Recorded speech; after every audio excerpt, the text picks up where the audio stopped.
ছাত্রছাত্রীরা, সামনেই উচ্চ মাধ্যমিক পরীক্ষা। 2025 সালে তোমাদের এই যে উচ্চ মাধ্যমিক পরীক্ষাটি হবে, আমি এখানে ইতিহাস বিষয়ের উপর একটি সাজেশান দিয়ে দিলাম। এই সাজেশান থেকে 100% কোশ্চেন কমন আসবে। তোমরা ভালো করে মনোযোগ সহকারে প্রশ্নের উত্তরগুলি রেডি করবে।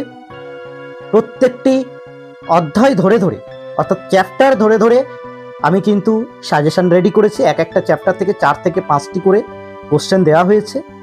প্রত্যেকটি কোশ্চেন সেখানে তার পাশে সাল উল্লেখ করা হয়েছে, কোন সালে কোন কোশ্চেন এসেছে। এইভাবে তোমরা যদি এই সাজেশানটা ঠিকভাবে ফলো করতে পারো, প্রত্যেকটা চ্যাপ্টার ধরে ধরে আমি যেভাবে রেডি করেছি, তোমরা উচ্চ মাধ্যমিক পরীক্ষায় 100% কোশ্চেন কিন্তু কমন পাবে। তো এই শুধু এখানেই শেষ নয়, তোমাদের যাদের মনে হবে যে এই প্রশ্নের উত্তরগুলো তোমাদের কাছে এখন নেই, তোমাদের খুব প্রয়োজন, তোমরা আমার কন্ট্যাক্ট নাম্বার দেওয়া থাকবে, ওই কন্ট্যাক্ট নাম্বারে আমাকে ফোন করতে পারো। আমি তোমাদের যতটা পারবো সাহায্য করে দেব।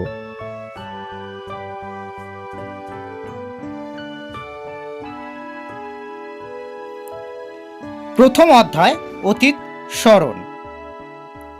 প্রথম প্রশ্ন, পেশাদারি ইতিহাস বলতে কি বোঝায়? অপেশাদারি ইতিহাসের সঙ্গে পেশাদারি ইতিহাসের পার্থক্য কি? পেশাদারি শাখা হিসাবে ইতিহাসের গুরুত্ব লেখো। এই প্রশ্নটি তোমাদের 2017, 2020, 2023 তিনটি সালে কিন্তু এসেছে। এই বছরের জন্য কিন্তু খুবই গুরুত্বপূর্ণ। দ্বিতীয় প্রশ্ন, এই অধ্যায় থেকে আধুনিক ইতিহাসের লিখন পদ্ধতি সম্পর্কে সংক্ষেপে আলোচনা করো। এই প্রশ্নটিও খুবই গুরুত্বপূর্ণ। পরের প্রশ্ন, মিথ ও লিজেন্ড বলতে কি বোঝো? অতীত বিষয়ে মানুষের ধারণাকে এরা কিভাবে রূপদান করে? এই প্রশ্নটি কিন্তু 2015 এবং 2023 সালে এসেছে, সুতরাং এই বছরের জন্য খুবই গুরুত্বপূর্ণ একটি প্রশ্ন। পরের প্রশ্ন, অতীতকে স্মরণ করার ক্ষেত্রে কিংবদন্তি বা মিথ এবং স্মৃতিকথার ভূমিকা লেখো। এই প্রশ্নটি কিন্তু 2018 সালে এসেছে। অর্থাৎ এই 4টি প্রশ্ন এই অধ্যায় থেকে তোমাদের খুব ভালো করে রাখতে হবে। এখান থেকে আশা করি 1টি অথবা 2টি কোশ্চেন এসে যাওয়ার সম্ভাবনা খুব রয়েছে।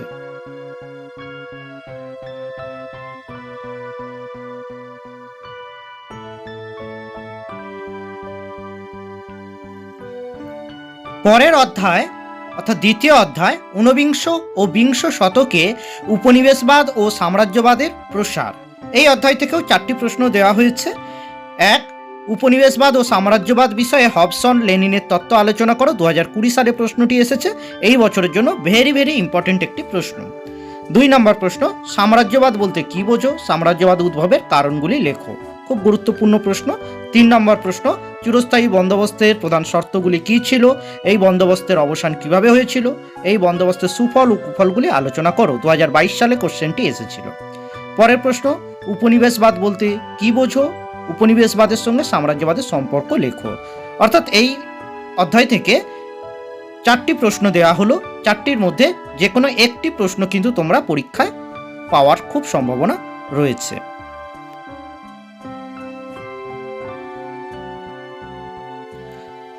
পরের অধ্যায় অর্থাৎ তৃতীয় অধ্যায়, এই অধ্যায়ে রয়েছে ঔপনিবেশিক আধিপত্যের প্রকৃতি, নিয়মিত ও অনিয়মিত সাম্রাজ্য।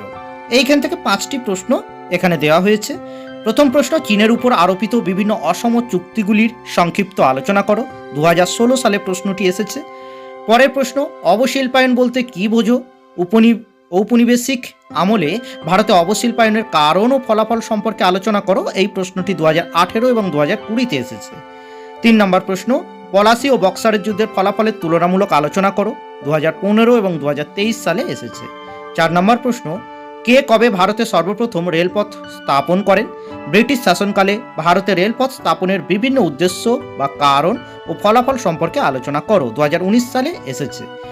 তারপরের প্রশ্ন অর্থাৎ 5 নম্বর প্রশ্ন, ইস্ট ইন্ডিয়া কোম্পানির আমলে ভারতের ভূমি রাজস্ব ব্যবস্থা সংক্ষিপ্ত পরিচয় দাও। 2016 সালে প্রশ্নটি এসেছে। এখানে 5টি প্রশ্ন দেওয়া হয়েছে, এর মধ্যে একটি প্রশ্ন অন্তত তোমাদের পরীক্ষায় আসবে।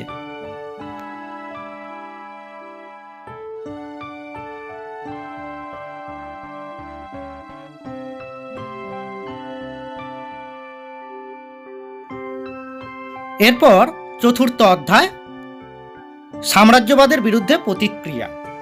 প্রথম প্রশ্ন, চীনে চৌঠা মে আন্দোলনের কারণ ও গুরুত্ব সম্পর্কে আলোচনা করো। প্রশ্নটি 2016 সালে এসেছিল। দ্বিতীয় প্রশ্ন, ব্রিটিশ ঔপনিবেশিক শাসনকালে ভারতে আদিবাসী ও দলিত সম্প্রদায়ের আন্দোলনের বিবরণ দাও। 2017 এবং 2020 সালে প্রশ্নটি এসেছিল। 3 নম্বর প্রশ্ন, ভারতের শিক্ষা ও সমাজ সংস্কারে রামমোহন রায়ের অবদান লেখো। 2015, 2019, 2023 সালে প্রশ্নটি এসেছিল। এই বছরের জন্য ভীষণ ইম্পর্টেন্ট একটি প্রশ্ন এটি। তারপর 4 নম্বর প্রশ্ন, আলিগড় আন্দোলনের বিবরণ দাও। আলিগড় আন্দোলনে স্যার সৈয়দ আহমেদের ভূমিকা মূল্যায়ন করো। 2017 এবং 2022 সালে কোশ্চেনটি এসেছিল। 5 নম্বর প্রশ্ন, বাংলায় নবজাগরণের প্রকৃতি সম্পর্কে আলোচনা করো। বাংলায় নবজাগরণের সীমাবদ্ধতা সম্পর্কে আলোচনা করো। 2018 সালে প্রশ্নটি এসেছিল।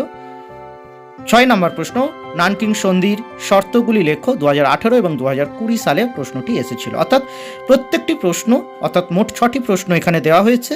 এই সবকটি প্রশ্ন কিন্তু তোমাদের জন্য ভীষণ ইম্পর্টেন্ট। এগুলি ভালো করে করতে হবে। এর মধ্যে থেকে একটি অথবা দুটি প্রশ্ন কিন্তু তোমাদের খুব এসে যাওয়ার সম্ভাবনা রয়েছে।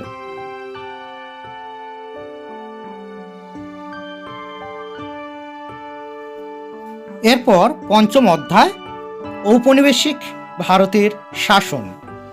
এই অধ্যায় থেকে বেশ কয়েকটি প্রশ্ন এখানে দেওয়া হয়েছে। প্রথম প্রশ্ন, মন্টেগু চেমসফোর্ড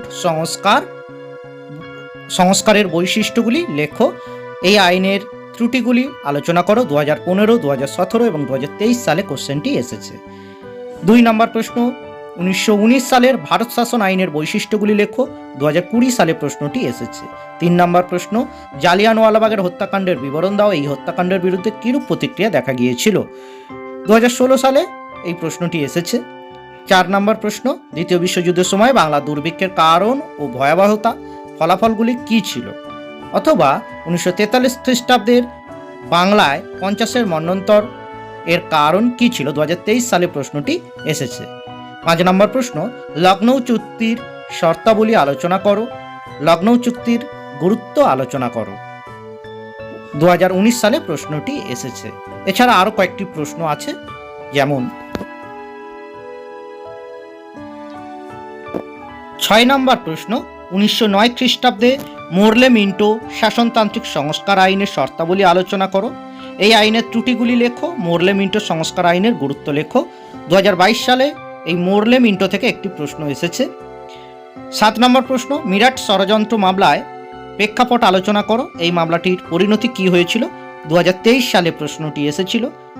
8 নম্বর প্রশ্ন, রাওলাট আইনের উদ্দেশ্য কী ছিল। গান্ধীজি কেন এর বিরোধিতা করেছিলেন। 2018 এবং 2022 সালে প্রশ্নটি এসেছিল। এই চ্যাপ্টার থেকে মোট 8টি প্রশ্ন রয়েছে। 8টির মধ্যে প্রত্যেকটি প্রশ্নই খুবই গুরুত্বপূর্ণ, তবে এখান থেকে কিন্তু 2টি প্রশ্ন আসলেও আসতে পারে। অর্থাৎ এই অধ্যায়টি তোমাদের খুব ভালো করে রাখতে হবে।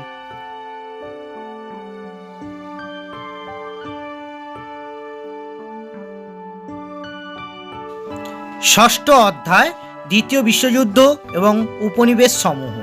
প্রথম প্রশ্ন, 1942-এর আগস্ট আন্দোলন, যাকে ভারত ছাড়ো আন্দোলন বলা হয়, সম্পর্কে যা জানো লেখো। 2017 এবং 2020 সালে প্রশ্নটি এসেছে। দ্বিতীয় প্রশ্ন, আজাদ হিন্দ বাহিনীর প্রেক্ষিতে ভারতের স্বাধীনতা সংগ্রামে সুভাষচন্দ্র বসুর অবদান আলোচনা করো। অথবা কোশ্চেনটি এমনভাবেও আসতে পারে যে ভারতের স্বাধীনতা আন্দোলনে নেতাজি সুভাষচন্দ্র বসু ও তার নেতৃত্বাধীন আজাদ হিন্দ ফৌজের অবদান উল্লেখ করো। এই কোশ্চেনটি কিন্তু 2018 এবং 2023 সালে এসেছে। এই বছরের জন্য কিন্তু খুবই গুরুত্বপূর্ণ একটি প্রশ্ন। পরের প্রশ্ন, মাউন্ট ব্যাটেন পরিকল্পনা কি। এই পরিকল্পনার মাধ্যমে কিভাবে ভারত বিভাগ করা হয়।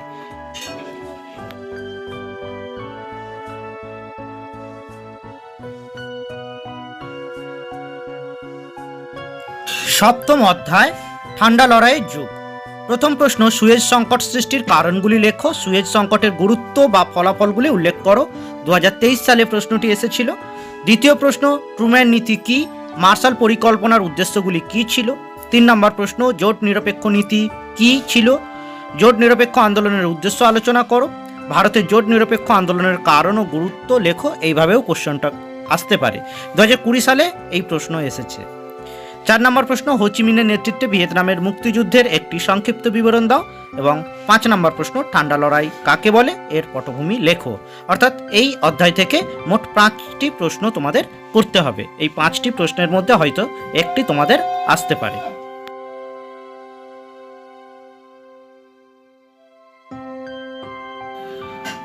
অষ্টম অধ্যায়, অব উপনিবেশিকরণ।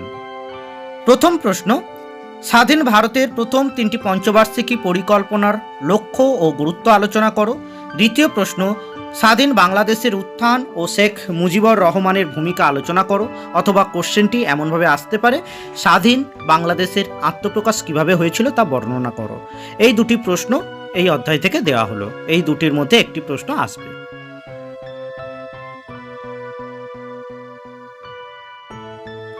সবশেষে চ্যানেলটি সাবস্ক্রাইব করার একটি ছোট্ট অনুরোধ থাকলো।